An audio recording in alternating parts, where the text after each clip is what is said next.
We got a really interesting listener question recently, and I knew that I had to create an episode around this because it's something that we hear so often in the podcasting space, and yet it's not true. And if you're buying into this belief or this mentality right now, then it's actually hurting your podcast and it's doing more harm than good. So in this episode, I'm going to answer this question about why and if you build it, they will come mentality doesn't work in podcasting. And I'll show you what to do instead to pinpoint where specifically you should be focusing your attention based on where you're at in your podcasting journey so that you can get listeners to take interest in your show and build an audience that converts.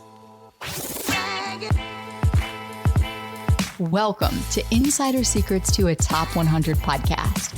I'm your host, Courtney Elmer. Let's make your business binge-worthy.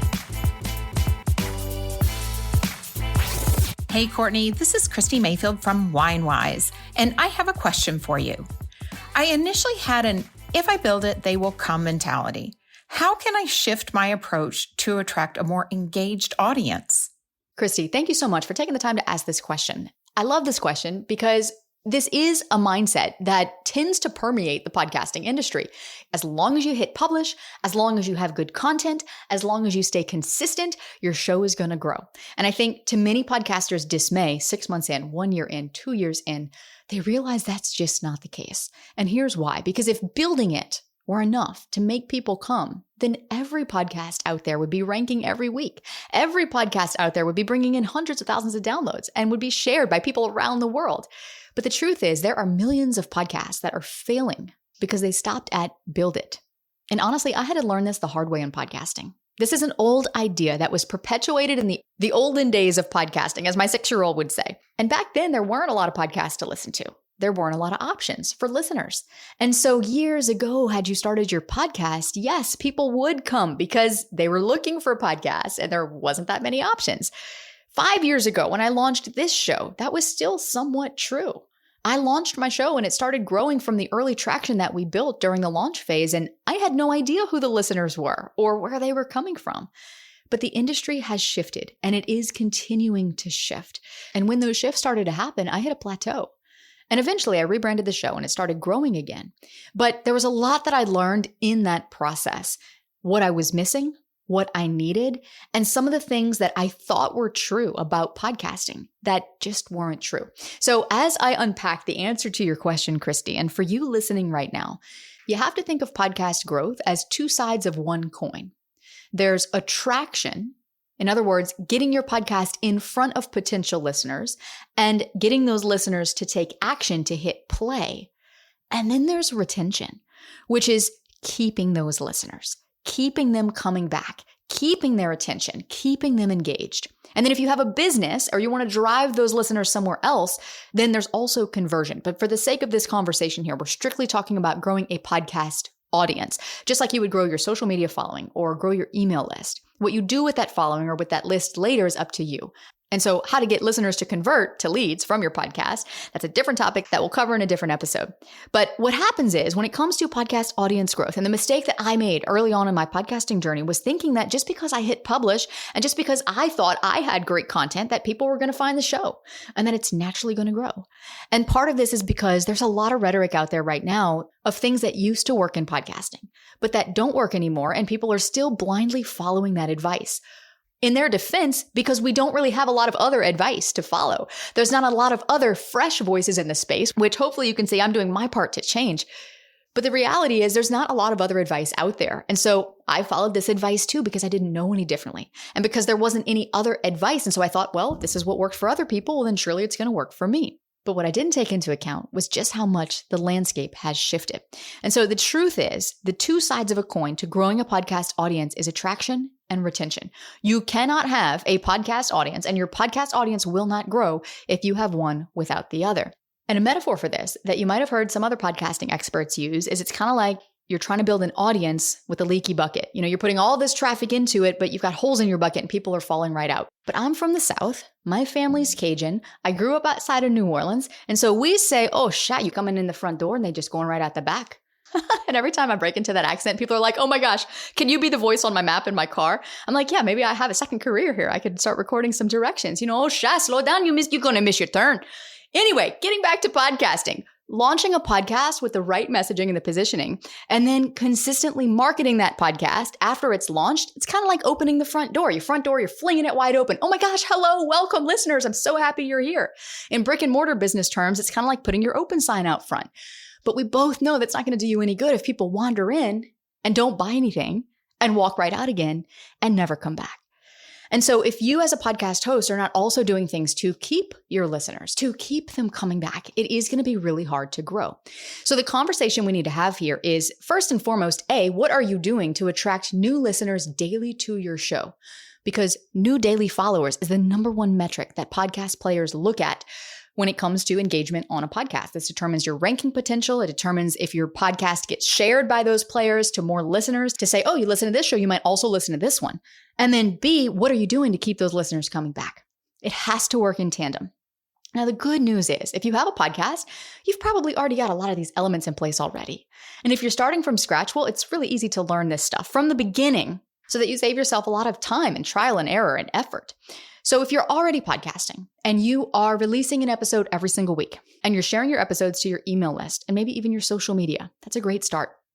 But it's the baseline, which is why if you're not seeing growth and results to your show right now, you're either missing a strategic marketing plan for your podcast and or you have problems with your messaging and your positioning and the way you're presenting that content that's causing people not to engage. It's not because you don't have good content. It's not because you're not an expert at what you do. It's not because you don't have a powerful message to share, but it could be the way that you are currently presenting that information, that it's not standing out enough against the competition, that it's not grabbing listeners' attention enough to get them to choose your podcast over a similar podcast to yours. So the key here is to identify which problem do we need to solve for. Is it because you don't have a strategic marketing plan? Or is it the foundational elements of your podcast? For some people, it's both. For some people, it's one or the other that we need to focus on first. Used to be, we didn't have any tools for looking at this. It was very much a guessing game. But as the industry evolves, we now have new tools available to us. And so what I want to do here is I want to help you learn how to pinpoint where the problem is happening. Because once you have that clarity, well, guess what? Then you can begin to control the outcome. You can begin to take action steps in order to bring about the outcome or the result that you want. But if we don't have that clarity, then it's just like a shot in the dark. It's no different than running Facebook ads and being like, well, I don't know, is this audience converting? I'm not really sure. And well, kind of, sort of, I'm getting a decent CPL, right? And it's like, nobody wants to waste time, much less money, doing something that isn't actually yielding a result. So what I want you to do is if you have not already set up your Spotify for Creators account, it used to be called Spotify for Podcasters. Now it is Spotify for Creators.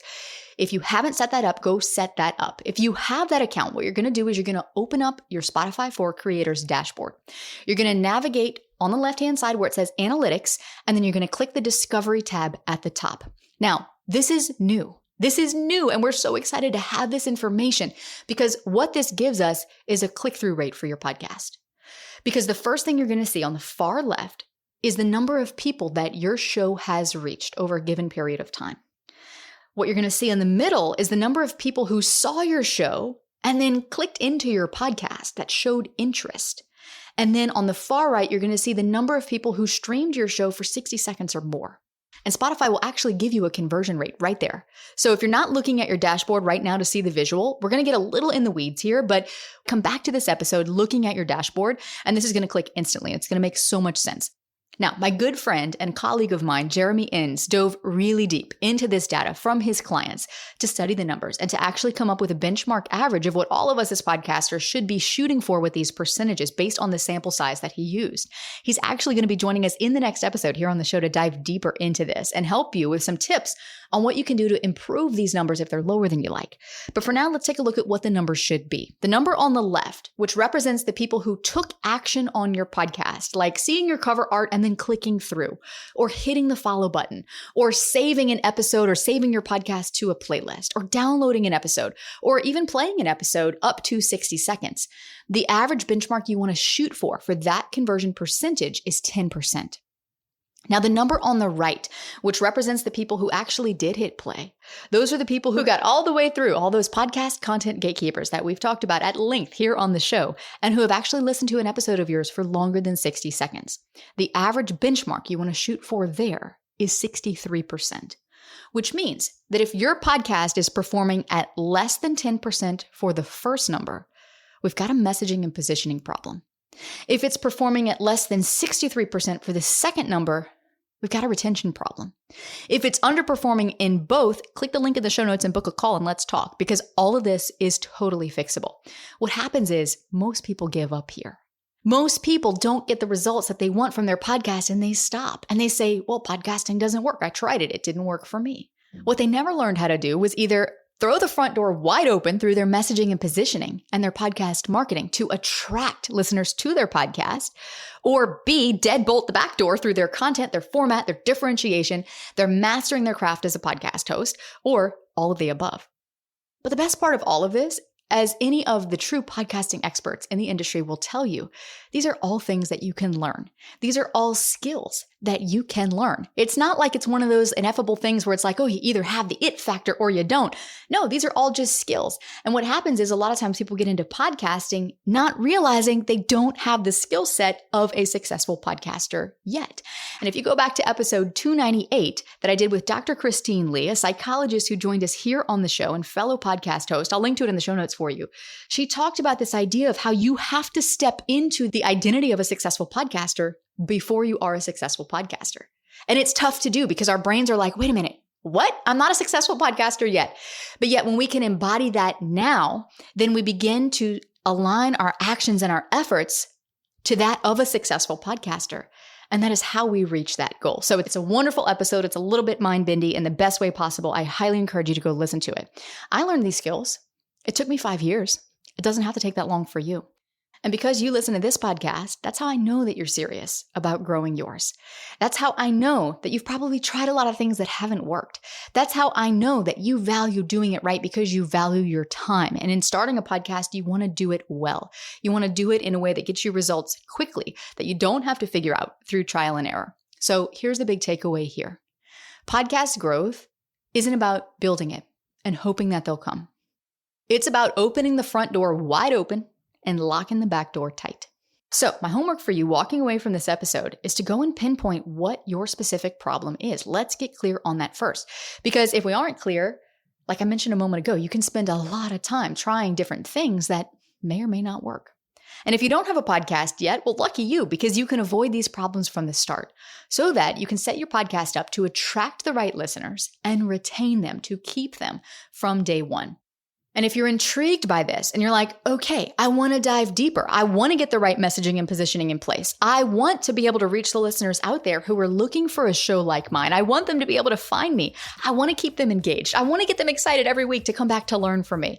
Then head to the show notes and click the link to join me for my next live workshop. We've got another one coming up in a few weeks. And in that live training, I'm going to walk you through the exact steps that you need to build a podcast that can grow your business.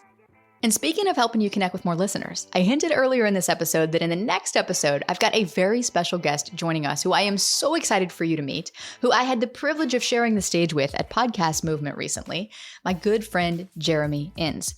And he's going to be here with us in the studio in the next episode to teach you how to create a podcast that people can't stop talking about, that people don't want to stop talking about, and how to reverse engineer a recommendable show that can grow on its own via word of mouth.